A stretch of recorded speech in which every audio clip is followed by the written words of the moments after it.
বিভিন্ন গণমাধ্যমে চিনির দাম ৮ থেকে ১০ টাকা কমেছে খবর আসলেও ব্যবসায়ীরা জানান প্রতি কেজি প্রতি কমেছে ২ থেকে ৩ টাকা। অন্যদিকে খুচরা বাজারে প্রতি কেজি চিনি ১২৫ থেকে ১৩০ টাকা পর্যন্ত।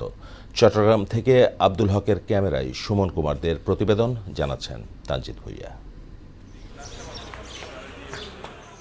গণঅভ্যুত্থানে আওয়ামী লীগ সরকারের পতনের পর দেশের বাজারে চিনির দাম প্রতি কেজিতে ২ থেকে ৩ টাকা কমেছে। চট্টগ্রামের পাইকারি বাজার খাতুনগঞ্জে কোম্পানি অনুযায়ী প্রতি কেজি চিনি ১১৮ থেকে ১২০ টাকা দরে বিক্রি হচ্ছে।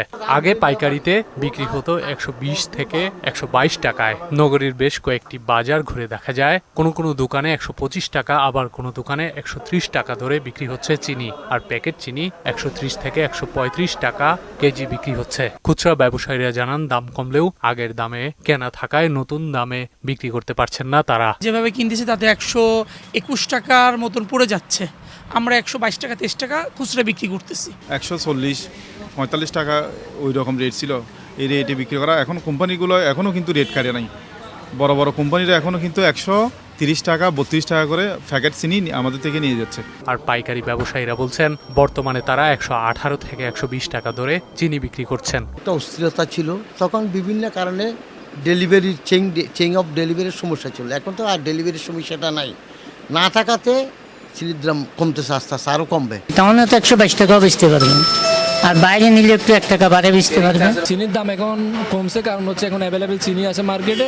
আর প্লাস হচ্ছে আপনার গাড়িগুলো এখন সরবরাহ বাড়ছে। আগে তো ধরেন মাঝখানে সমস্যার কারণে একটু সরবরাহ কম ছিল, বিধায় দাম ১ টাকা মতো বাড়ছিল পার কেজিতে। এদিকে গণমাধ্যমে খবর দেখে বাজারে এসে হতাশ প্রকাশ করেছেন সাধারণ ক্রেতারা। ১ কেজি ১ টাকা ১.৫ টাকা ২ টাকা এভাবে টিভি যা বলতেছে ওগুলোর দাম মিল নাই তো।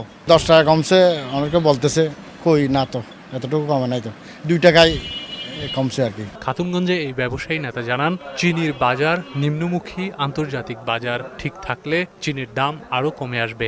আমাদের সর্বোচ্চ কমেছে ১ টাকা ২০ পয়সা।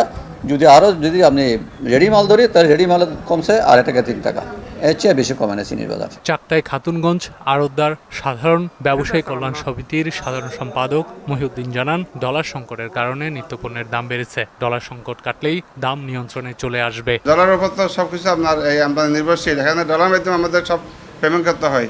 আপনার ডলার দাম কমলে এখানে মালের দাম সবকিছু কমে যাবে। সাধারণ মানুষের প্রত্যাশা নতুন সরকার ক্রয় ক্ষমতার মধ্যে রাখবে নিত্যপণ্যের দাম।